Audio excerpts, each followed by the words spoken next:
Capítulo 10.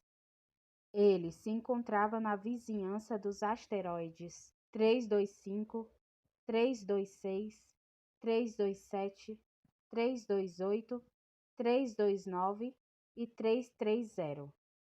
Começou então uma peregrinação por todos eles, a fim de ganhar mais conhecimentos sobre as redondezas. O primeiro deles era habitado por um rei. Vestido de púrpura real e peles vistosas, ele se encontrava sentado num trono, ao mesmo tempo simples e majestoso.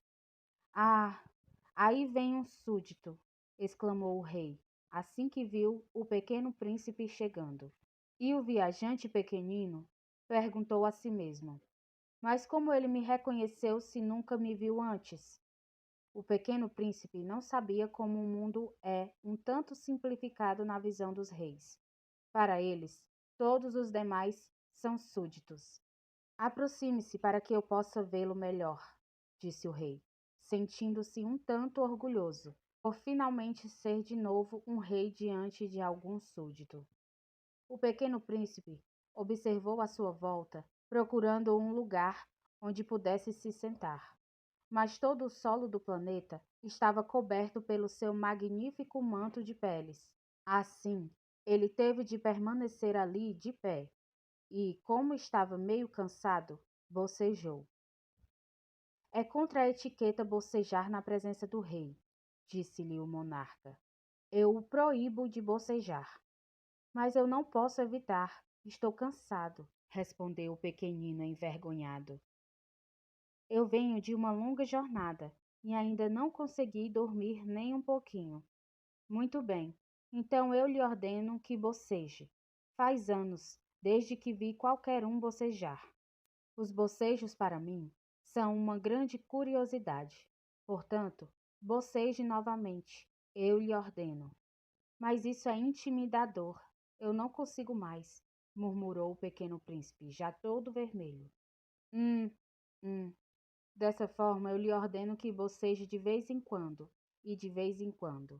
O rei gaguejou um pouco e parecia aborrecido, pois o que o rei insistia, fundamentalmente, era para que a sua autoridade fosse devidamente respeitada. Ele não tolerava desobediência alguma. No entanto, como se tratava de um homem bom, também dava suas ordens com certo bom senso. Se por acaso eu ordenasse a um general que se transformasse numa gaivota, se ele não obedecesse à minha ordem, não seria sua culpa. A culpa seria toda minha. Posso me sentar? Perguntou o pequeno príncipe, humildemente. Eu lhe ordeno que sente, respondeu o rei, enquanto juntava um pedaço do seu longo manto para servir de almofada.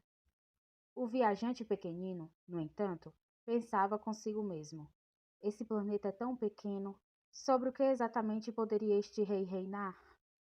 Majestade, eu peço que me permita lhe fazer uma pergunta, disse-lhe o pequeno príncipe.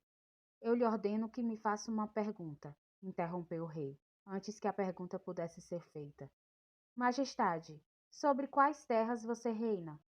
Sobre todas, respondeu o rei, com magnífica simplicidade. Todas? O rei fez um gesto que abrangia tudo à sua volta. O seu planeta, os planetas da vizinhança e todas as demais estrelas. Sobre tudo isso?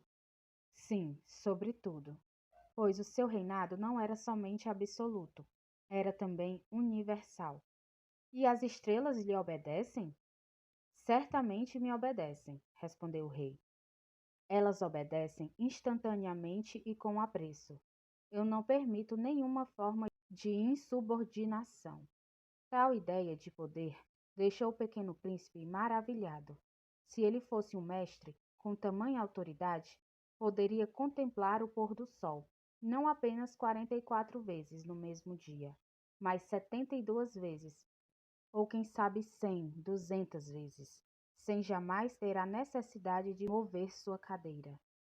E assim, como se sentia um pouco triste ao lembrar do planetinha que havia abandonado, o seu planetinha, tomou coragem para solicitar ao rei um favor. Eu gostaria muito de ver um pôr do sol. Me conceda essa gentileza? Ordene que o sol se ponha, por favor. Se por acaso eu ordenasse a um general que voasse de uma flor a outra, como uma borboleta, ou que escrevesse uma tragédia dramática, ou que se transformasse numa gaivota, e o general não me obedecesse, qual de nós estaria errado, ele ou eu? Você, respondeu o pequeno príncipe com firmeza. Exato, um rei deve requisitar aos súditos somente as tarefas que eles têm a competência de realizar. A autoridade de um rei repousa sobre a razão.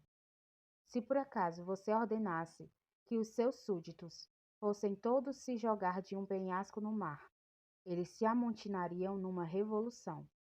Eu tenho o direito de demandar obediência somente porque as minhas ordens são razoáveis. Mas e quanto ao meu pôr do sol? Lembrou-lhe o pequeno príncipe, já que nunca deixava uma questão sem resposta.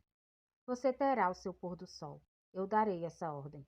Porém, de acordo com a minha ciência de governo, eu deverei aguardar até que as condições sejam favoráveis. E quando será isso? Hum, hum, respondeu o rei. E, antes de prosseguir, consultou um almanaque bem grosso. Hum, hum, isso será por volta de 7:20 da noite, e você verá como as minhas ordens são bem obedecidas.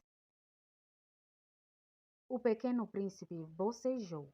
Já vinha se arrependendo do pôr do sol que havia perdido. Além disso, já começava a ficar um pouco entediado. Eu não tenho mais nada o que fazer por aqui, disse ao rei. Então devo partir novamente para minha jornada. Não vá, disse o rei, que estava tão orgulhoso de ter um súdito. Não vá, eu farei de você um ministro. Ministro do quê? Ministro da Justiça. Mas não há ninguém mais aqui para ser julgado. Isto nós ainda não sabemos. Eu ainda não fiz um tour completo pelo meu reino. É que já sou muito velho e não há espaço aqui para estacionar uma carruagem. Além disso, andar me cansa muito depressa. Oh, mas eu já observei as redondezas, disse o pequeno príncipe, virando a cabeça para dar mais uma olhada pelo outro lado do planeta. No outro lado, como no lado onde eles estavam, não havia mais ninguém. Então, você deverá julgar por si mesmo. Esta é a coisa mais difícil de uma regência. É muito mais complexo julgar a si mesmo do que aos outros. Se for bem-sucedido em julgar a si mesmo corretamente, então você poderá se considerar de fato um homem de sabedoria verdadeira. Sim, mas eu posso julgar a mim mesmo em qualquer lugar. Para isso, eu não preciso viver neste planeta. Hum, hum. Eu tenho boas razões para crer que em algum canto do meu planeta há uma ratazana velha. Eu a ouço pela noitinha. Você pode julgar essa ratazana. De tempos em tempos, você pode condená-la à morte, e assim a sua vida ficará dependente da sua justiça. Mas então, você deverá perdoá-la em cada sentença, pois ela deve ser tratada com toda a parcimônia. Afinal, nós só temos uma. Eu não gostaria de condenar ninguém à morte, e agora, em todo caso, penso que está na hora de seguir o meu caminho. Não vá! Mas, embora o pequeno príncipe já estivesse decidido a partir, não tinha desejo algum de ofender o velho monarca. Se Vossa Majestade deseja ser prontamente obedecido, então deve ser capaz de me dar uma ordem razoável. Deve ser capaz, por exemplo, de ordenar que eu parta do seu planeta ao fim de 1 minuto. Me parece que as condições estão favoráveis. Como o rei não esboçou nenhuma resposta, o pequeno príncipe hesitou por um momento. Depois, no entanto, com um suspiro, seguiu seu caminho. Eu lhe farei meu embaixador, se apressou o rei a gritar. Ele tinha um ar de grande autoridade. As pessoas grandes são muito estranhas, pensou consigo mesmo o viajante pequenino, enquanto prosseguia em sua jornada.